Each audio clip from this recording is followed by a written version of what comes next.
Hi guys, it's Mr. Robeson here. This is the last section that we're going to do for Unit 4. So this is 4.4. So after this, we'll have our homework assignment, we'll have our Desmos, and then we will have a test on this unit, hopefully over spring break. So you have a long time. All right, so we're going to look at binomial graphs, binomial mean, binomial standard deviation, and just other things that go along with binomial distributions besides probability, which we worked on in the last video. All right, so if you recall, binomial probability, we had n total trials, so we were doing things a certain number, a fixed number of times, n times. P was our probability of success on each trial, and we were asking specifically about x successes. We broke this down into conditions that we used the acronym BINS for. B was for binary, we had two options. I was for independent trials, so what happened on one trial does not affect the next trial.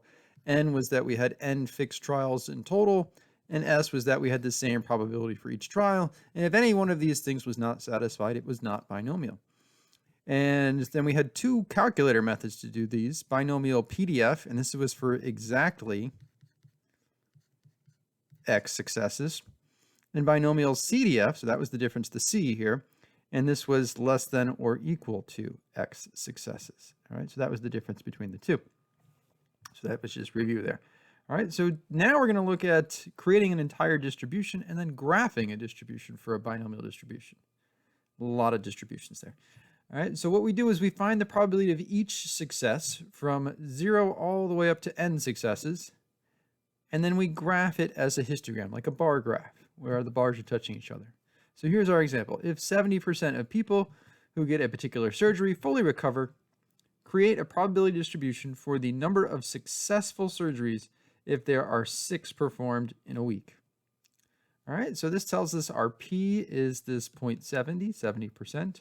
Our N here is 6, and our X could be anywhere from none, 0, all the way up to 6. So we want to find each of those probabilities.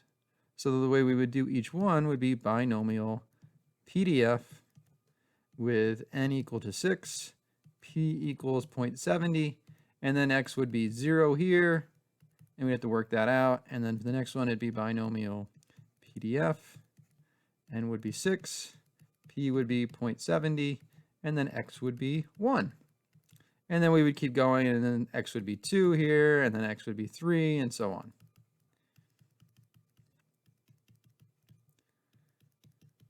All right, so now there is a shortcut. There is a quick way to do this on the calculator. And the way we do that, well, there's actually a really short way, but I'm not going to try and teach you a list and all that sort of stuff. So we're just going to go to distributions. We're going to go find binomial PDF. There it is. All right, we've got 6 total trials. We've got 0.70 as our probability of success. And we were starting off with 0 successes. Very, very unsuccessful surgery here. All right, and we're back to the home screen. We press enter, and we get this E thing.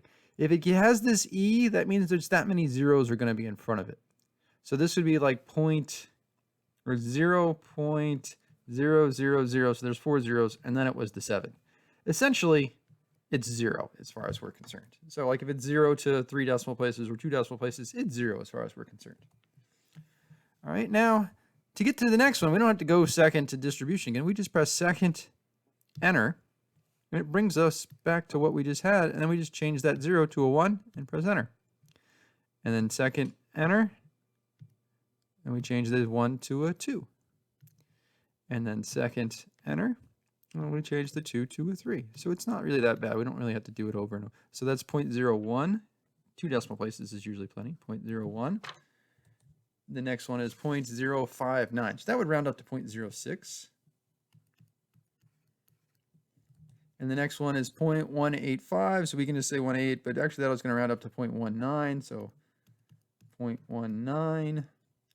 And then we need 3, 4, and 5. So second, enter, number 4, second, enter, there's number 5, and then second, enter, and there's number 6. I like to do 3 at a time because I make sure I get them all on the screen. Technically, it looks like I can do 4 and still get them on the screen, but 0.32, 0.30, and 0.12, it looks like that's going to round it. So 0.32, 0.30, and then it was 0.12, right? Just check again. Yep, that was it. All right, so there's our probabilities. These guys right here are our probabilities, or we can treat that one as 0 if we want. So once we get the probabilities, then we want to make a histogram. Clearly there's no room on this slide, so there we go, new slide. And there's all the probabilities. So they're already on this slide right here. These are all of our probabilities. This is usually how we have our probability distribution. On the homework, yeah, you'll probably have to find a couple of these, like all of them, and then go to the graph. So now if we want to graph a histogram, across the bottom is going to be the x-axis. So these are going to be the x values here. And let's see, we need to go from 0 to 6. So we could start here at 0, or we can move over here and start at 0. It's really fine either way. So I'll say 0, 1, 2, 3, 4, 5, and 6. All right, and for the other axis is going to be probability. All right, probability, our other axis. And we need to go up to at least 0.32. All right, so think of it as having to go up to 32, and then what do we want to count by to get to 32s? I like counting by 5s. We could count by 4.04s. Like that would work too. So like we'd start at 0, and we'll say this is 4, 8, 12, 16, 20, 24, 28, 32. We probably stop there, but the next one would be 36. And then I go back and put the decimals in front, points. All right, but I need 2 digits, so this is going to be 0.08, and this is going to be 0.04. All right, now that I've got my graph ready, my axes are ready, I can start drawing. So my first probability is basically 0. All right, so we're going to treat this as 0. So the bar for this is going nowhere. So the bar is going to be centered at 0, and it's not going to go up any. All right, maybe I should have started everything shifted over 1, but oh well. The next one, 0.01. Well, I'm not going up much. Just a tiny little bit there. The next one, 0.06. So at 2 is the middle. I'm going up to 0.06, which is halfway between 0.04 and 0.08. So there's my bar there. Then for 3, we're going all the way up to 0.19. So 0.19 would be right under 0.20. So it's going to be all the way up there. I'm going to come down with my bar here. Should hit that one. These lines should be straight, by the way. It's tough to draw straight on this thing. All right, and then 0.32 for 4. That's the high one. So I'm all the way up here. There's that. I want to come straight down here. That wasn't great. All right, 0.30 is going to be halfway between 2.8 and 3.2. So there we go for 5. And then 0.12 is going to be right there. And there's our graph. All right, so notice it kind of goes up. And then it kind of comes back down.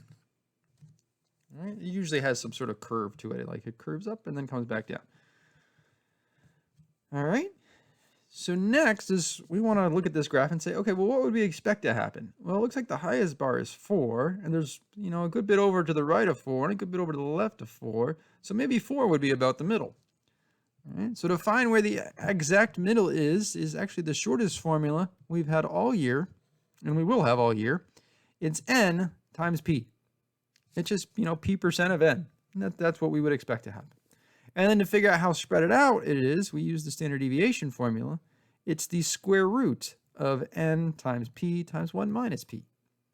All right, so if we were doing our same example where we had surgeries and our p was 0.70 and our n was the 6 surgeries, so n equals 6, p equals 0.7. And we're asking, how many would we expect? Find the expected number that will be successful and the standard deviation.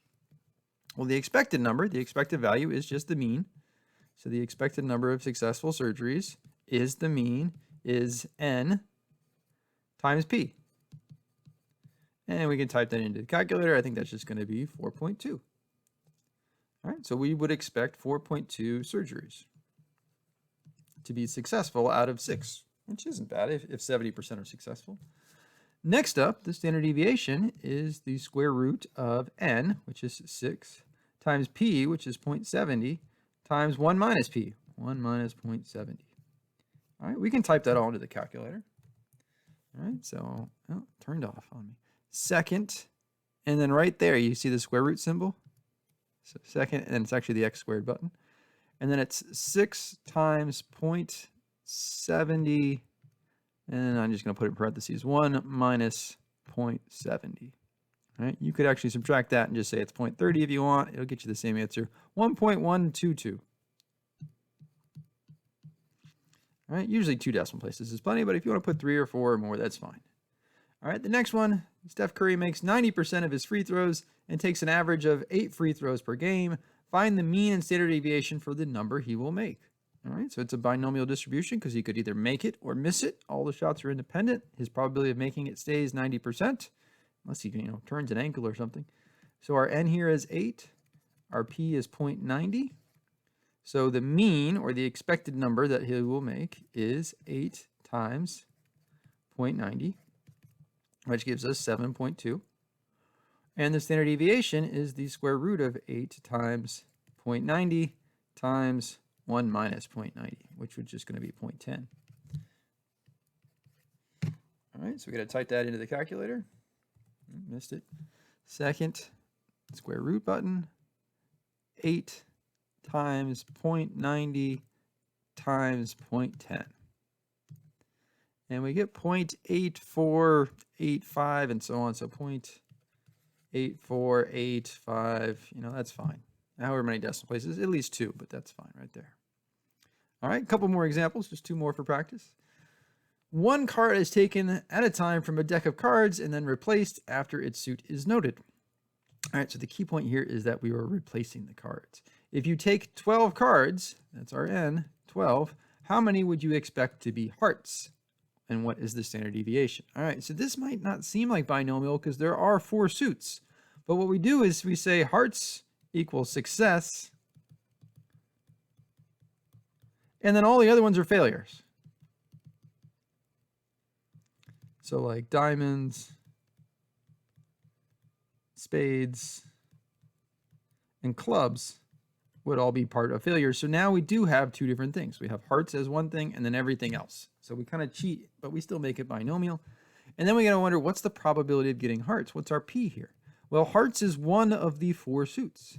So the probability here is 1 out of 4, or 0.25. All right, 1 divided by 4 gives us 0.25.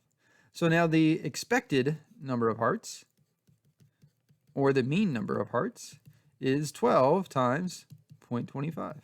And we just multiply that out. 1/4 of 12 is 3. So we would expect 3 out of the 12 cards to be hearts. All right, the standard deviation, the square root of 12 times 0.25 times 1 minus 0.25, which is going to be 0.75. All right, and then we're going to type that in. So second square root, 12 times 0.25 times 1 minus 0.25 is 0.75. And we get 1.5. Well, that's nice that it turns out to a nice number. All right, and there's our standard deviation. All right, last one here. A fair coin is flipped 20 times. How many would you expect to be heads, and what will be the standard deviation? All right, well, 20 times, that's how many we're doing it. That's our n.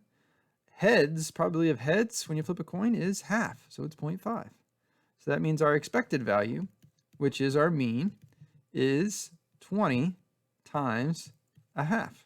Half of 20 is 10. So we would expect 10 to be heads and 10 to be tails. Now, this doesn't mean exactly 10 are going to be heads every time. That's why we get this standard deviation part.